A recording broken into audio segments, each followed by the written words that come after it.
No son muchas veces que yo me encuentro aquí en semana, en domingos corridos, pero aquí estamos. Amén. La semana pasada pude decir muchas cosas porque el pastor no estaba ahí. Aquí ahora tengo que tener un poco más cuidado con lo que no. Bueno, esta tarde y este día vamos a empezar una serie nueva en la primera carta de Pedro. Así que si tienen sus Biblias pueden abrirlas y nos vamos a encontrar ahí en el primer capítulo de la primera carta de Pedro. Y esta serie vamos a estar tratando de entender qué es lo que Dios nos dice como promesa, como manera de esperanza, algo que podemos, que nos pueda apoyar y dar ánimo en frente de las heridas espirituales que nosotros tenemos. Así vamos a estar hablando por unas semanas, durante el tiempo entero que estamos en la primera carta de Pedro. Vamos a encontrar y hablar y investigar y tratar de entender qué es que Dios nos quiere decir para nosotros y cómo podemos vivir, aunque todavía tenemos estas heridas que tenemos que sanar de ellas. En el verso 3 de la primera epístola de San Pedro encontramos esto. Bendito el Dios y Padre de nuestro Señor Jesucristo, que según su grande misericordia nos hizo renacer para una esperanza viva por la resurrección de Jesucristo de los muertos, para una herencia incorruptible, incontaminada e inmarcesible, reservada en los cielos para vosotros, que sois guardados por el poder de Dios mediante la fe, para alcanzar la salvación que está preparada para ser manifestada en el tiempo postrero. Puse una R, no estaba ahí. En lo cual vosotros os alegráis, aunque ahora por un poco de tiempo, si es necesario, tengáis que ser afligidos en diversas pruebas, para que sometida a prueba vuestra fe, mucho más preciosa que el oro, el cual, aunque perecedero, no puedo darle la palabra, perecedero, se prueba con fuego. I got it. I'm working on it. Estoy tratando de leer muy rápido, eso es lo que está pasando. Sea hallada, y no la puedo ver, es otra cosa. Sea hallada en alabanza, gloria y honra cuando sea manifestado Jesucristo, a quien amáis sin haberlo visto, en quien creyendo, aunque ahora no lo veéis, os alegréis con gozo inefable y glorioso, obteniendo la fe, el fin de vuestra fe, que es la salvación de vuestras almas. Que Dios bendiga la lectura de la palabra de Dios. Amén. En muchas ocasiones, el pastor y los otros pastores como yo, el pastor Elgar, hemos dicho que la visión de embajadores de Cristo, la iglesia de embajadores de Cristo, es una visión única. Y nosotros estamos encontrando que puede ser una misión única en el mundo. No lo quiero decir tan fuerte, pero pues es posible que sea única. Y la razón que es única no es porque nosotros somos más sabios o tenemos más revelación del Señor o tenemos más unción del Espíritu. Es única porque nosotros estamos hablando de algo que muchas veces no se encuentra en las iglesias que yo sé y yo he visitado, pero que no se habla en los libros de cómo crece la iglesia, en los libros de cómo crece la membresía, en los libros de qué es la iglesia, los libros de teología sistémica.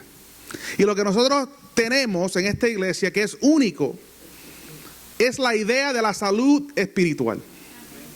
Que cuando nosotros estamos hablando de la salud espiritual, estamos hablando de algo que es más que una madurez espiritual. Estamos hablando de tratar de entender qué fueron las cosas que ocurrieron en nuestras vidas que causaron una herida que nos cambió en cómo nosotros nos vemos a nosotros mismos y cómo nosotros vemos a Dios y cómo nosotros vemos al mundo alrededor a donde nos encontramos. Así que cuando nosotros estamos hablando de una salud espiritual, estamos hablando de algo que ocurrió en nuestras vidas puede ser a causa de una decisión que nosotros hicimos, o puede ser a causa de una decisión que otra persona hizo. Pero algo ocurrió que nos cambió el carácter de nosotros mismos. Nuestro carácter cambió en una manera que puede ser que lo sabemos y puede ser que no. Pero algo ocurrió. Y nosotros estamos buscando ser sanos, no solamente en nuestro entendimiento, pero también en nuestro espíritu. En esa parte que nosotros somos en realidad. La parte que va a vivir para siempre. Que algo pasó y ahora somos heridos. Pero tenemos que también preguntarnos, ¿por qué tenemos que sanar de estas heridas? Y la razón que tenemos que ser sanados, que tenemos que sanar, que tenemos que aprender de esta salud espiritual, es porque si no lo hacemos, no vamos a poder llegar a esa meta, a esa posición que Dios quiere para nosotros. Él quiere que nosotros seamos reflexiones de su Hijo. Y Jesús era la persona más sana espiritualmente que ha caminado por el mundo entero. Y así, si Él es nuestro ejemplo, nosotros tenemos que buscar hacer como Él. Ser sanos en toda área de nuestra vida. Así que sería buena idea saber qué es una herida espiritual. Una herida espiritual es una contradicción entre lo que yo creo que es verdad y lo que es verdad. Lo que yo creo que es verdad y lo que es verdad. Porque esa contradicción va a causar que yo crea algo que no es la realidad de mi vida. Si yo creo que yo soy un pelotero de Hall of Fame, pero no le puedo dar a una bola, no puedo tirar de donde esté hasta la primera base, no puedo hacer nada, va a haber un problema cuando yo me encuentre con alguien que sí ha llegado al Salón de la Fama, al Hall of Fame de pelota. Porque ellos van a tener algo que yo no tengo. Van a tener la experiencia y van a tener la reputación de alguien que hizo algo que yo no tengo. Y si solamente porque yo puedo jugar el juego de MLB The Show en mi PlayStation y puedo ganar los campeonatos, no quiere decir que yo sea un pelotero de verdad. Esas dos cosas no caen. Hay una contradicción. Ahora, yo sé que eso es como, lo digo como chiste, como broma. Pero la realidad es, si yo realmente creo que yo soy un pelotero así, y no hay ningún equipo que me quiere pagar para jugar, no importa lo que yo haga, eso va a crear un problema de mi identidad, una contradicción. Y si yo sigo creyendo eso, continúo tratando de hacer algo que no soy, eso va a causar una herida que me va a cambiar. Ahora, tenemos una visión única, la salud espiritual. Eso es lo que queremos que todo el mundo tenga en su vida. Así que nosotros tenemos una visión que incluye tres cosas que va a ayudar en ese proceso. Tenemos la reconciliación. Y eso es el propósito de Dios. El plan de Dios. Lo dije mal. Hemos estado tanto tiempo con el equipo de adoración tratando de enseñar esto, lo dije mal como quiera. El plan de Dios es la reconciliación. Eso quiere decir que Él quiere que nosotros todos tengamos una relación íntima con Él. Y si no tenemos una relación íntima con nuestro Dios, nunca vamos a llegar a tener una salud espiritual que sea sana y completa. La segunda cosa que tenemos como parte de nuestra visión es que nosotros queremos ser restaurados con la iglesia, con el pueblo de Dios. Si nosotros nacemos de nuevo, con nueva vida en Jesús, nacimos como parte de una familia. Yo nací como parte de una familia.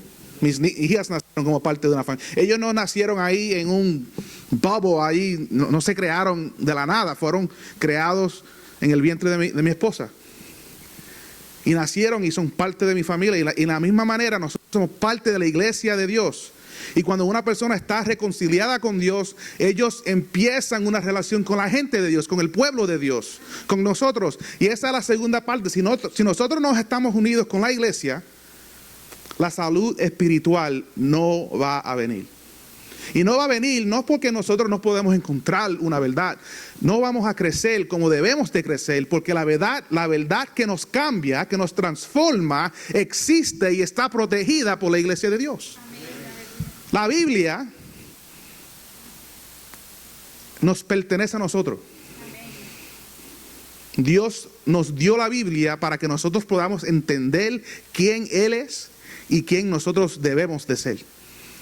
Y si nosotros no nos unimos con la iglesia, no vamos a crecer y madurar en una manera que debemos de hacerlo para llegar a la meta de ser una gente que están sanos en nuestros espíritus. La tercera cosa que tenemos como parte de nuestra visión es el discipulado. Y el discipulado es el proceso de Dios. El proceso que Él le ha dado a la iglesia para tratar de convertirnos y transformarnos a la imagen de Jesús. Así que si nosotros estamos reconciliados con Dios y estamos restaurados a la iglesia, pero no entramos en un proceso de discipulado, vamos a crecer y vamos a madurar, pero no vamos a crecer con una rapidez que nos ayudará a ver a Dios como Él es. Yo le dije esto esta semana pasada durante el tiempo de nuestro ensayo del grupo de adoración. Y yo le dije, si tú quieres acelerar, ¿is that right? Acelerar el proceso de sanidad y de madurez, tienes que entrar en un proceso de discipulado. Porque el momento de reconciliación ocurre una vez. Y el momento de ser parte de la iglesia ocurre una vez. Yo sé que la gente se mueve y se unen con otras iglesias, pero ser parte de la gente de Dios, del pueblo de Dios, ocurre una vez. Pero el proceso de discipulado es algo que ocurre continuamente en nuestras vidas. Eso quiere decir que si yo quiero crecer y quiero madurar y quiero ser parte del ejército de Dios en llegar a cumplir los métodos y las cosas que Dios quiere, yo tengo que entrar en un proceso de discipulado intencional. Porque eso va a ocurrir por el resto de mi vida. Eso no es un evento, eso es un proceso. Por eso es que lo llamamos un proceso. El discipulado es un proceso que tenemos que intencionalmente entrar y hacer parte de eso. Ahora, para entender cómo esto funciona, la reconciliación me une con Dios. La restauración me une con la iglesia. El discipulado me ayuda a entender las primeras dos cosas para que yo pueda ser sano. Porque el proceso de discipulado me va a dar la verdad que yo necesito para crecer y creer lo que tengo que creer para poder entender las heridas que he sufrido. Y para mí lo que muchas personas en el mundo no entienden, e incluso a muchas personas en la iglesia que no entienden, es que nuestras heridas espirituales impiden nuestra capacidad de ver lo que Dios ha prometido. Y la razón que nosotros tenemos que sanar de estas heridas es para poder verle a Dios con ojos claros. Para poder ver al mundo con ojos claros. Para poder ver a la otra gente que tienen heridas también y ayudarlos a ellos a llegar al lugar donde puedan ver lo que Dios quiere para ellos. Yo sé, ayer cumplí 36 años. Gracias. Happy birthday. No hice nada. Me quedé en casa haciendo nada. Fue perfecto. Mi esposa me estaba preguntando, ¿quieres salir a comer? No. Tráeme algo. Y me quedo aquí. Ella estaba afuera y me llamó. Así que yo me bañé y me puse las pijamas otra vez. Yo me quedé ahí, sencillo. Anyways, eso no es parte del mensaje. Eso fue gratis. Un testimonio ahí de la bondad de Dios.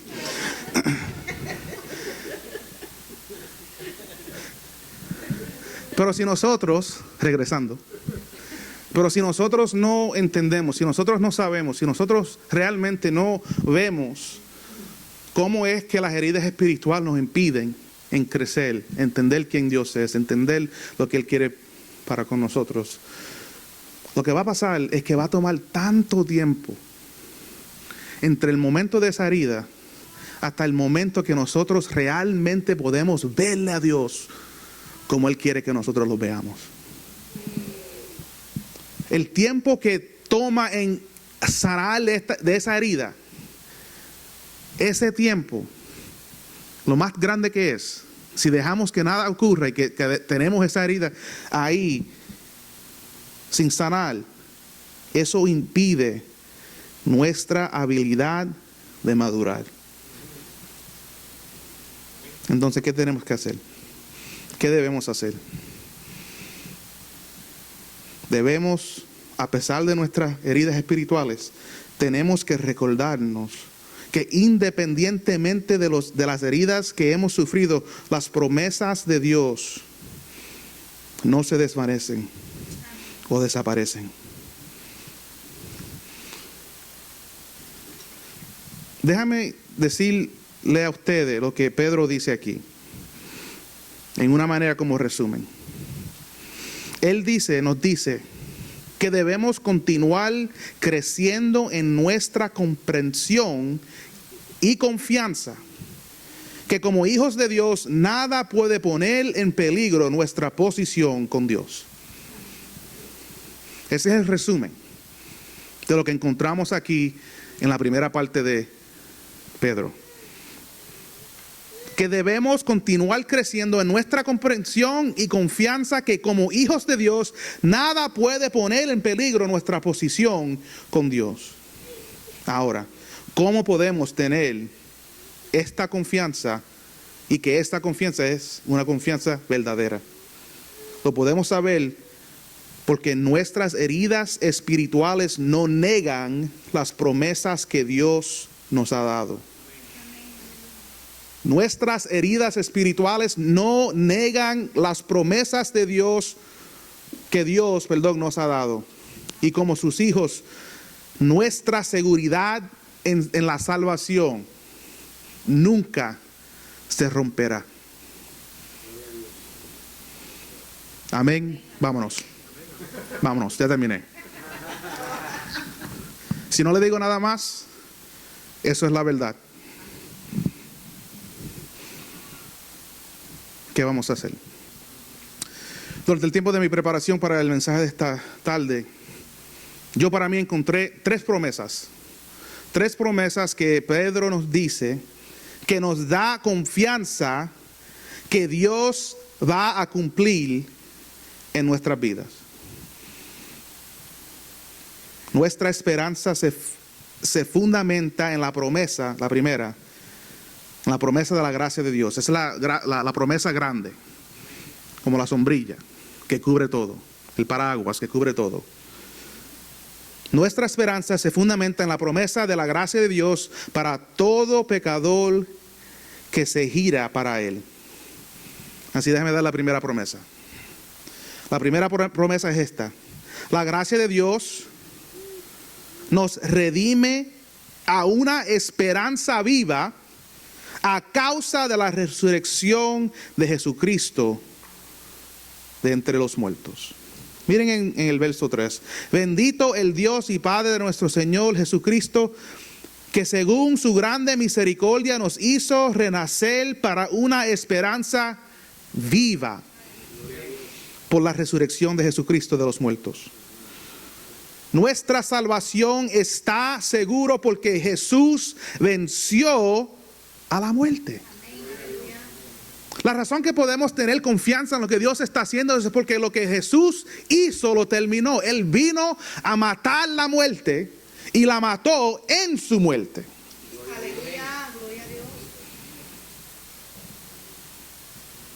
Piensen en eso. Que en la muerte del Hijo del Señor, la muerte muere. Eso es misterio. Eso es gracia.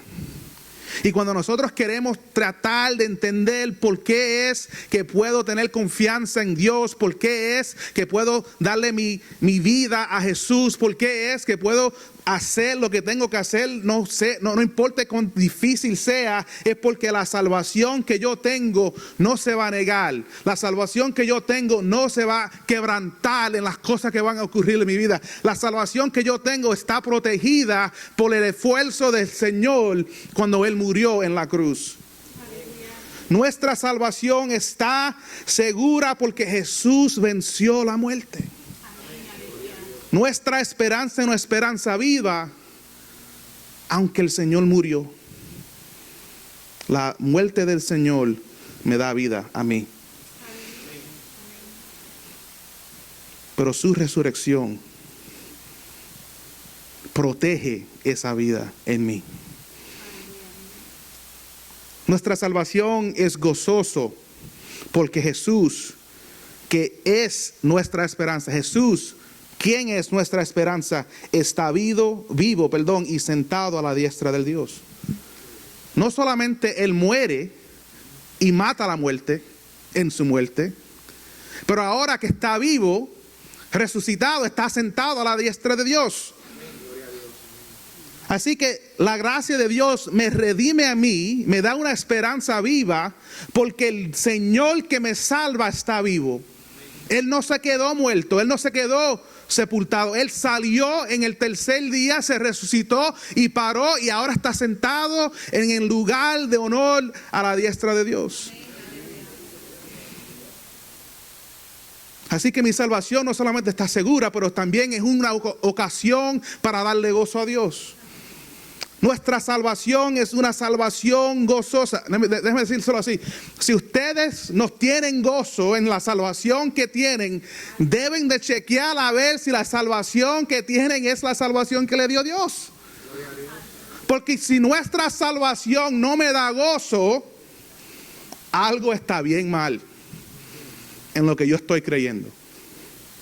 Y puede ser que yo me estoy enojando con Dios, estoy molesto con Dios, estoy molesto con la gente de Dios, estoy molesto con mi vida, estoy molesto con todo, pero no entiendo que lo que Dios me vino a dar es un gozo que nunca, nunca, nunca se va a acabar.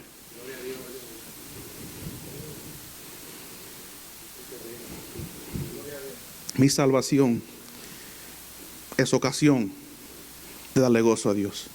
Es ocasión de darle alabanza a Dios. Es ocasión de levantar su nombre. Yo no les quiero decir esto, se lo voy a decir, pero no en crítica, pero quiero decirle como apoyo.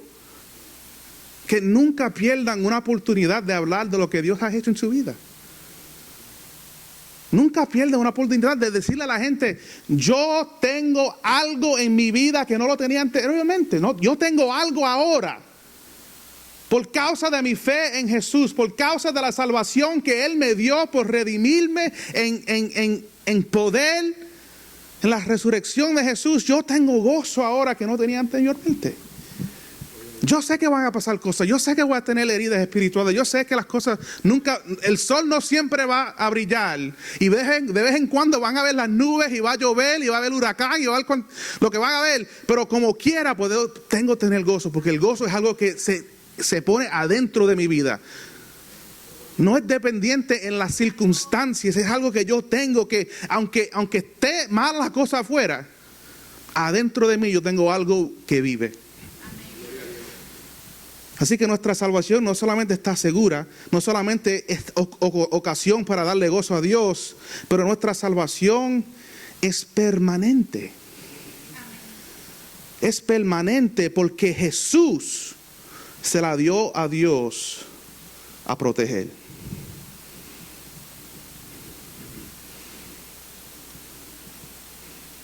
Miren esto. En el verso 4 encontramos esta. Es interesante cómo lo escribe Pedro. Él dice: para una herencia incorruptible incontaminada e inmarcesible, reservada, ¿a dónde? En los cielos. Yo sé que hay gente en este mundo, no aquí, porque nosotros sabemos mejor que eso, pero hay gente en el mundo, en la iglesia, que creen que yo tengo la responsabilidad de mantener y proteger mi salvación. Pero Pedro nos dice que eso no es la verdad. Que la verdad es que mi salvación está reservada en los cielos. Que cuando Dios resucitó al Hijo, a Jesucristo, Jesús le dijo a Dios: toda aquella gente que crean en mí, ponle el nombre como una reserva en el libro de la vida. Porque cuando ellos lleguen al fin del mundo, o cuando mueran, cualquiera ocurra primero, ellos van a venir, te van a dar el nombre: yo soy Víctor Scott. Scott. Porque si no saben, cuando yo estaba en Kindle, me escribieron el nombre con E-S-C-O-T. E-S-C-O-T. Yo le dije a mami: ¿qué es esto? ¿Qué cosa? Scott. Y por si acaso, S-C-O-T-T. Scott. Por si acaso. Y yo no sé quién va a estar ahí chequeando la reservación, pero me van a preguntar: ¿cómo te llamas? Víctor Scott. Sí, yo tengo tu nombre. Porque en esta fecha, en este día, tú entregaste tu vida a Jesús, tú confiaste en Él, y Él escribió tu nombre aquí, y tu salvación que has tenido, te la vamos a cumplir por completo aquí. Y así, nuestra salvación está segura porque lo que Jesús hizo. Nuestra salvación es ocasión de gozo porque Jesús vive. Pero nuestra salvación es permanente porque Jesús no entregó la responsabilidad para proteger y mantener esa salvación. No me la dio a mí. Él dijo, se la dio a su Padre. Y Él le pidió al Padre: protege esto. Yo lo compré y ellos todavía no están ready para completamente disfrutar de esto, pero le voy a dar suficiente. Le voy a dar suficiente salvación para que los ale hacia mí. Que esto sería algo que los ala a mi corazón. Y Él dejó a su espíritu como depósito, que es una conexión directa con el Padre y con el Hijo también. Esa es mucha teología. Vamos a continuar. ¿Qué significa todo esto?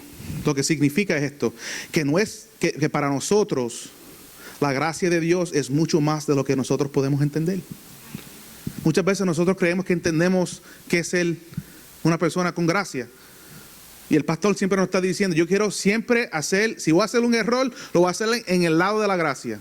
Y yo siempre estoy diciendo: ¿qué tú quieres decir con eso? Para mí, que se vayan esa gente, a mí no me importa, que me hicieron algo, me hicieron mal, sin gracia. Justicia. Eso es lo que yo quiero, justicia. Tengo 36, cuando cumpla 60 a lo mejor lo entiendo un poco mejor, pero como quiera.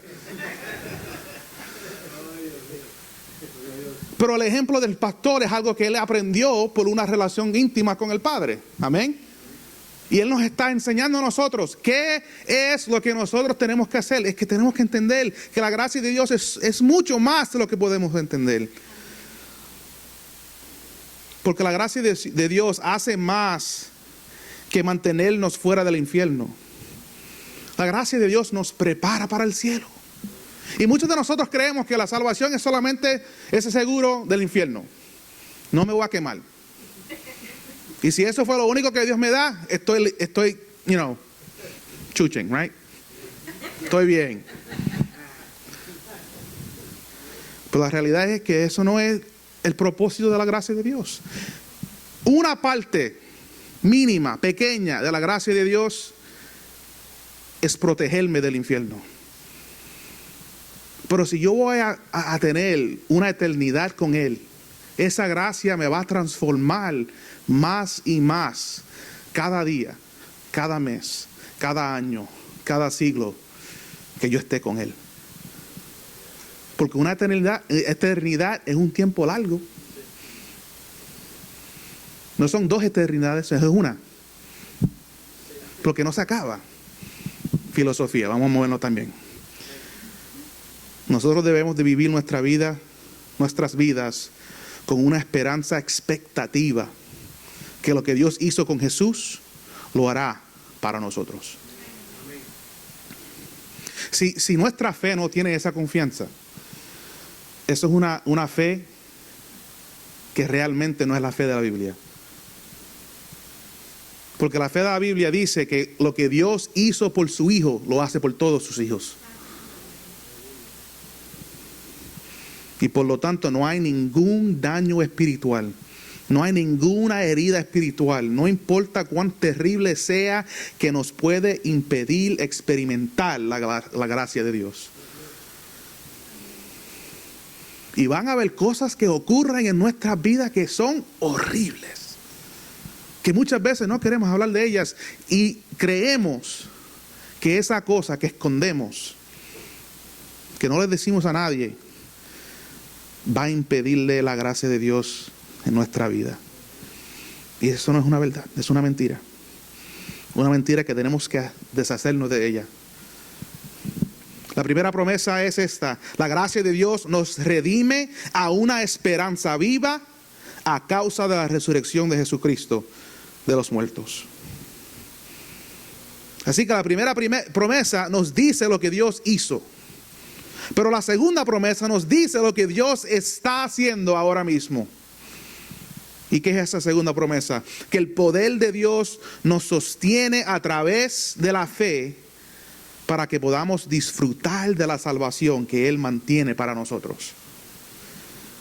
El poder de Dios nos sostiene a través de la fe para que podamos disfrutar de la salvación que Él mantiene para nosotros.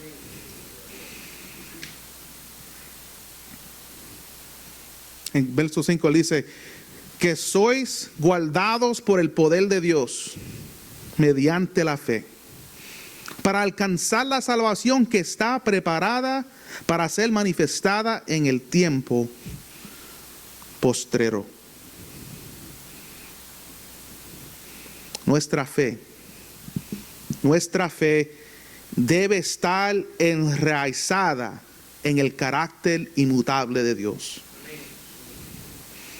Eso es lo que nos va a sostener. El poder de Dios nos sostiene a través de la fe. Y la única manera que nosotros podemos ser sostenidos es tener nuestra fe enraizada en el carácter inmutable de Dios. Porque si no conocemos a Dios, no podemos confiar en Él. Y si no confiamos en Dios, no podemos amarlo a Él. Y si no amamos a Dios, no podemos tener esperanza en sus promesas. Si tú quieres tener una esperanza que te va a sostener, tenemos que conocer el Dios que es, no el Dios que queremos que sea, el Dios que es. Y Él se ha revelado por medio de su Biblia, de sus escrituras. Él se ha revelado en el mundo y la gloria de Dios se ve en toda la creación. Él se ha revelado en las vidas que han sido transformadas por Jesús. Y eso todo nos ayuda a ver el carácter de este Dios que nos da promesas en cómo nosotros podemos vivir, en cómo nosotros podemos ser transformados. El poder de Dios nos sostiene. Y la única manera que nosotros podemos tener confianza en ese poder que nos sostiene es poner nuestra fe completa como semilla en tierra, enraizada en el carácter de Dios. Pero la segunda cosa que tenemos que hacer para poder tener esta confianza en el poder de Dios es que nuestra fe debe estar anclada en la verdad inmutable de la palabra de Dios. No solamente el carácter de Dios, quién es Dios, pero qué ha dicho Dios. Porque si Dios es y Él ha hablado, sería buena idea entender y saber lo que Él dijo. Porque si Dios habla, como yo estoy hablando, yo espero que escuchen. Y si Dios habla, Él espera que nosotros estemos escuchando también.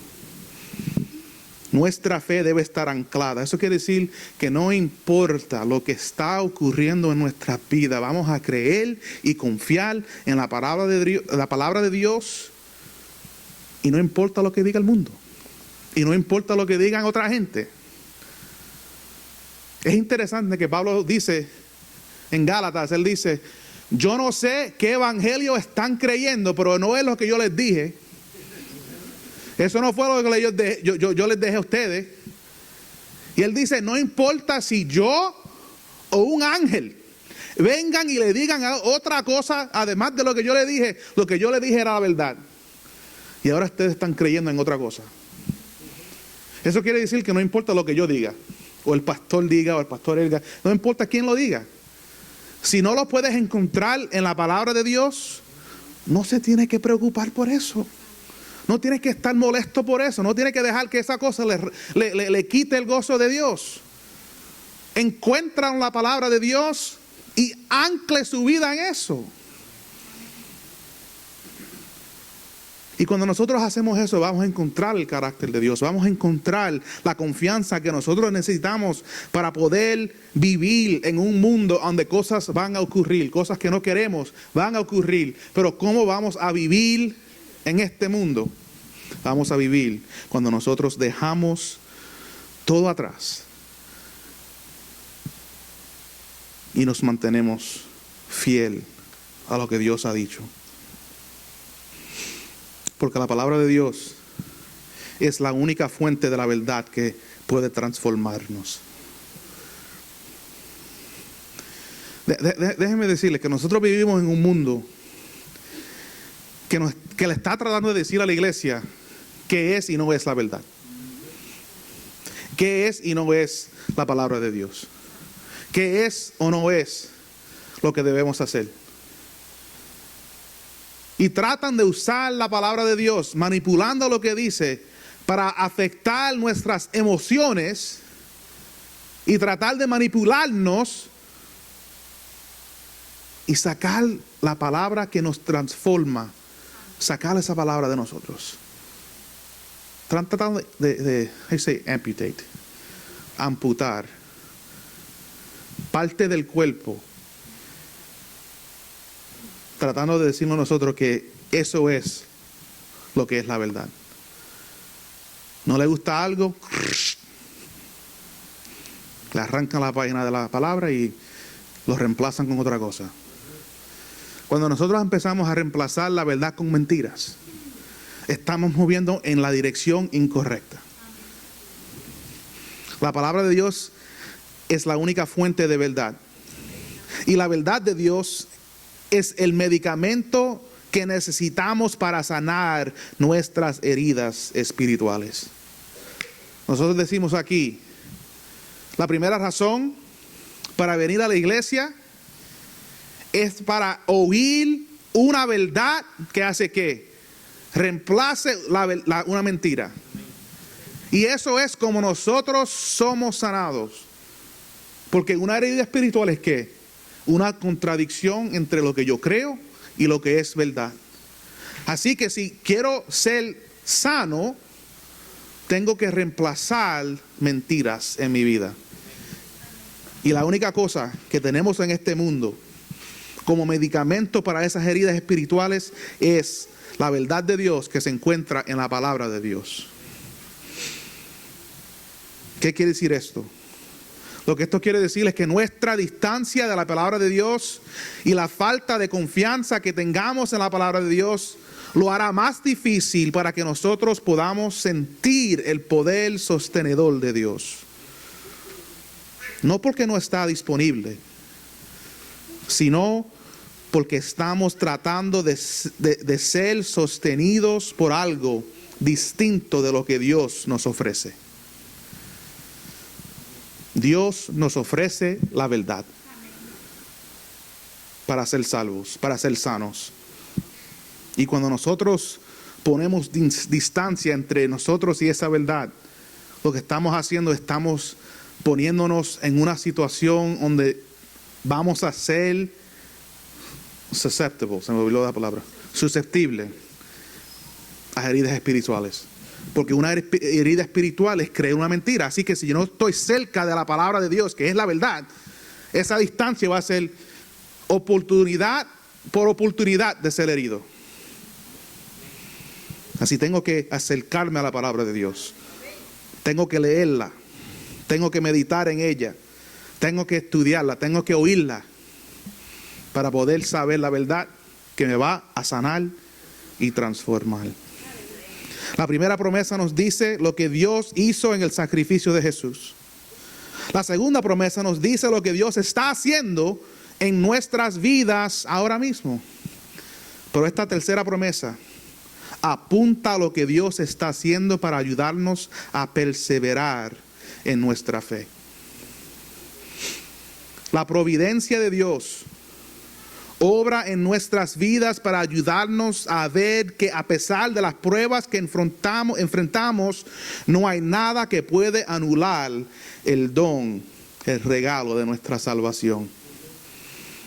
La providencia de Dios obra en nuestras vidas para ayudarnos a ver que a pesar de las pruebas que vamos a enfrentar, no hay nada que pueda anular este don, este regalo, este sacrificio de Jesús en darnos esta salvación. Mira lo que dice en el verso 7. Para que sometida a prueba vuestra fe, mucho más preciosa que el oro, el cual aunque se prueba con fuego, sea hallada a la alabanza, en alabanza, gloria y honra. Miren esto, cuando sea manifestado Jesucristo. No me gustó esa palabra, no me gustó. ¿Ah? Perecedero, right there. Quería acento donde no había acento, eso es lo que me pasa. Tengo que practicar más. Oren por mí, amén.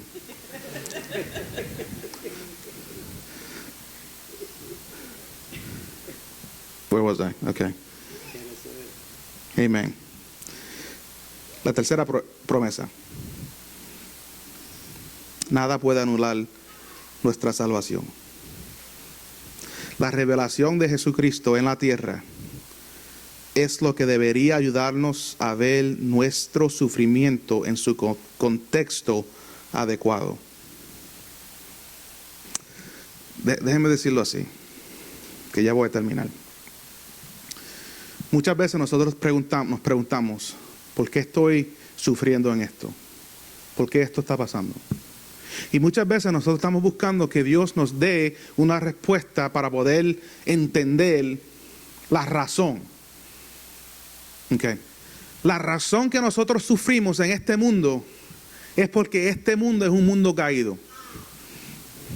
Este mundo está lleno de gente, inclusive a mí, que somos pecadores, malvados, impíos, gente que realmente si no fuera por la gracia de Dios, haríamos lo que nos diera la gana. Y miren lo que Dios hace. Él envía a su Hijo perfecto, sin pecado, sin ninguna maldición, sin una falta de carácter, y lo envía a un mundo lleno de gente como nosotras y deja que Él sufra a la mano de esa gente. Y nosotros nos preguntamos, ¿por qué estoy sufriendo si tengo fe en Dios? Déjame hacer otra pregunta. ¿Por qué Jesús sufrió? Y Él no tenía ningún problema en su carácter. Él no tenía nada que faltaba en su carácter. Él era una persona perfecta. Y Él como quiera sufre.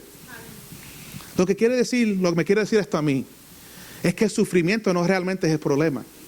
El problema es cómo yo entiendo ese sufrimiento y lo que Dios está tratando de hacer en mí por medio de ese sufrimiento.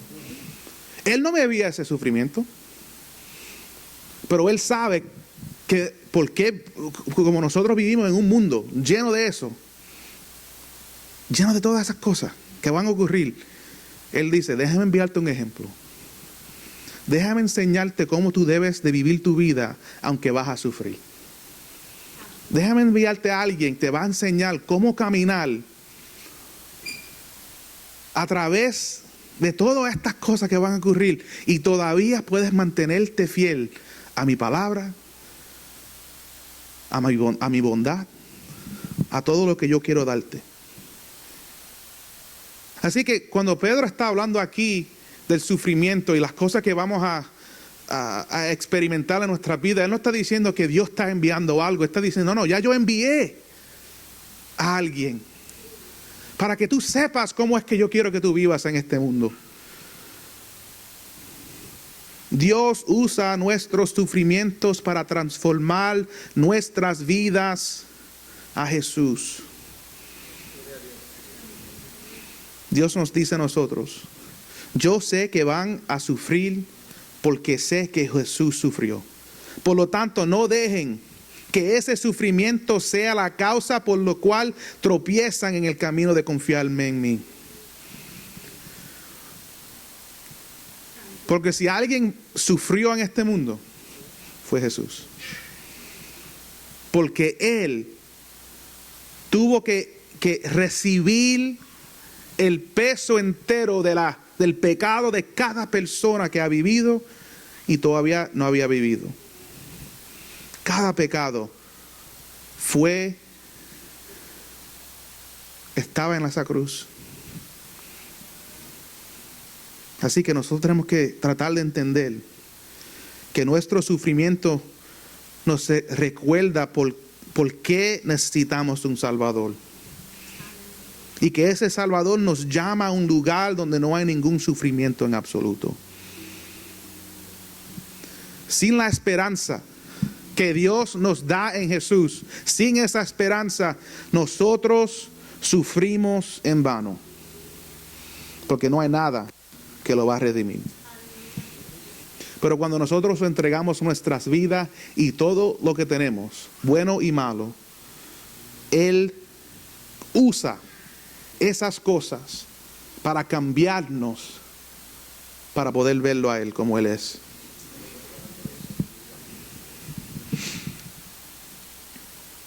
Yo no sé si ustedes han hecho esto, pero es posible que nosotros hemos acusado a Dios de nuestro sufrimiento y le culpamos a Dios de tratarnos a nosotros peor que trató a su propio Hijo.